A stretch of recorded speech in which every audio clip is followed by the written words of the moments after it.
दोस्तों PMC Fincorp पे एक और एक डाउट आया है मुझे।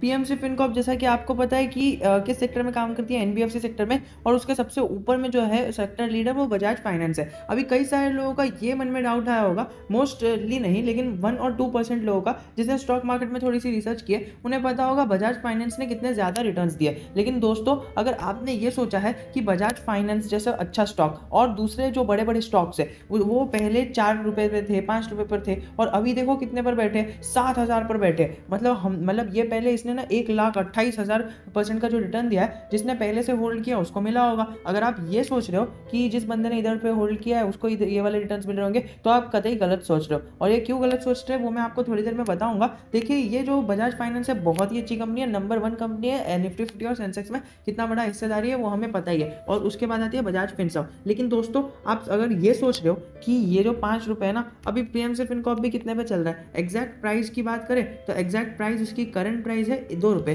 तो फिर ये भी तो 2 रुपए पे है, ये भी 2 रुपए पे, तो हम बाय कर लेते हैं ना। क्यों बाय करना है?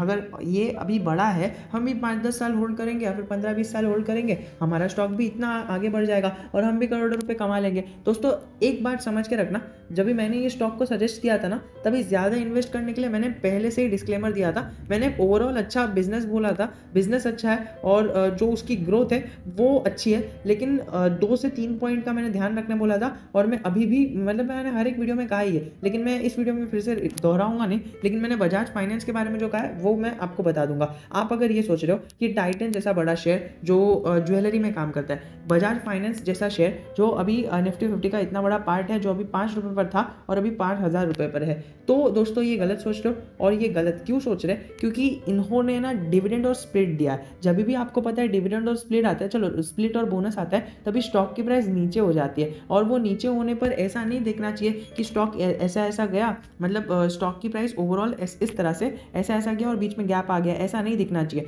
तो फिर वो लोग एडजस्ट कर लेते हैं एंड ओवरऑल स्टॉक में एडजस्टमेंट हो जाता है। तो ये उस टाइम पे ना 200-300 पर था, जो उस टाइम पे बहुत महंगा था। लोगों ने सोचा था अरे कितना महंगा है, और कितने सारे आर्टिकल्स भी पब्लिश हुए थे, बजाज फाइनेंस इतना महंगा स्टॉक, अरे क्यों लेना है। और टाइटन भी आप पकड़ सकते हो, एचडीएफसी बैंक भी पकड़ सकते हो। उस टाइम पे सारे स्टॉक्स जो है ना वो महंगे महंगे थे। आपको पता है 3 रुपए पर राकेश झुंझुनवाला जी ने एंटर ली, लेकिन फिर बाद में जब ये 200-300 पर था ना स्टॉक, लोग बोलते थे बहुत महंगा स्टॉक है, लिस्टिंग के बाद ही 200 का हो गया, सेल कर दो। ये आप देखोगे 200-300 का, मुझे अभी भी याद है यहाँ पर जब ये वो लोग कहते थे ना कि इतना मतलब हाइप बना हुआ था कि लिस्टिंग हो गई, मतलब पब्लिक ऑफरिंग हो गई। मतलब पहले तो पब्लिक ऑफरिंग थी, अभी इनिशियल पब्लिक ऑफरिंग आई है, लेकिन वहाँ पर ऑफरिंग होती थी। तो फिर वो पब्लिक ऑफरिंग में ये इतने रिटर्न्स दे दिए, बस अभी और कुछ नहीं देगा। और पी भी बहुत हाई हो गया था, लेकिन फिर भी देखो जो स्टॉक अच्छा रहता है वो ऊपर जाता ही है। लेकिन ओवरऑल देखा जाए तो ज़्यादा इसके अंदर इन्वेस्ट क्यों नहीं करना है, only because of its sales growth. और सेल्स ग्रोथ अभी फिर से खराब अगर आ गई ना,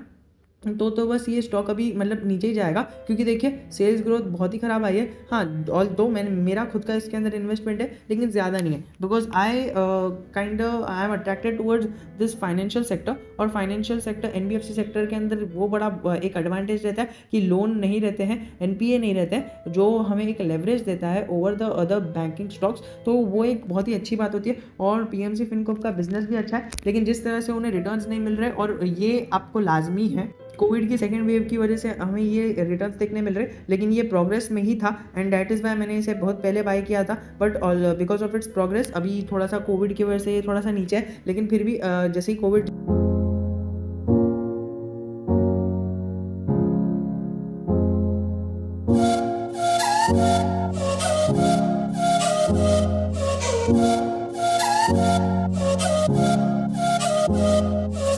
जाएगा, हमें थोड़ा सा इसके अंदर अपर मूवमेंट भी देखने मिल सकती है। अभी वो उस अपर मूवमेंट का ही वेट करना है, बिकॉज आप देखो तो ये क्वार्टर ऑन क्वार्टर तो थोड़ा सा नीचे है, लेकिन हम ईयर ऑन ईयर देखेंगे तो ईयर ऑन ईयर में उसने थोड़ा स्टेबिलिटी बनाई है। अगर आप देखोगे तो वो जनरली ग्रो कर रहा था, and that is why I picked up this stock from 2018। The stock was just moving upward. इसकी सेल्स देखो 6 करोड़ की, फिर उसके बाद 8.5 करोड़ की हो गई, फिर उसके बाद यहाँ पर 9.5 करोड़ की हो गई, और फिर बाद में मार्च 21 आपको पता है कोविड-19 का टाइम आया था, और उसकी वजह से सेल्स डाउन हुई। थोड़ा सा और आगे जाए तो फिर से हमें थोड़ी सी सेल्स डाउन होते हुए देखने मिली। ये टीटीएम का डेटा है, लेकिन फिर भी आप थोड़ा सा पकड़ के चलो तो टीटीएम में भी हमें सेल्स डाउन होते हुए देखने मिली। लेकिन ओवरऑल अगर देखा जाए तो सेल्स डाउन ही है।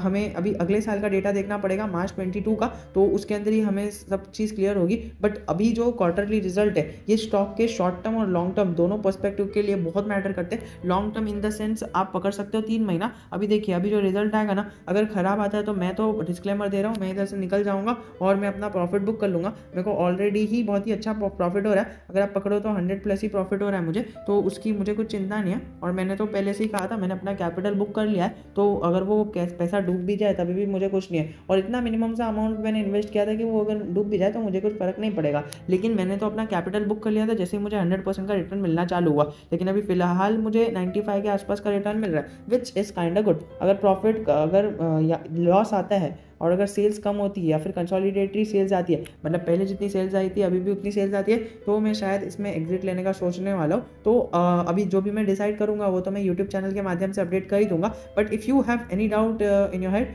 तो just post it down in the comment section. I am always just a comment away from you.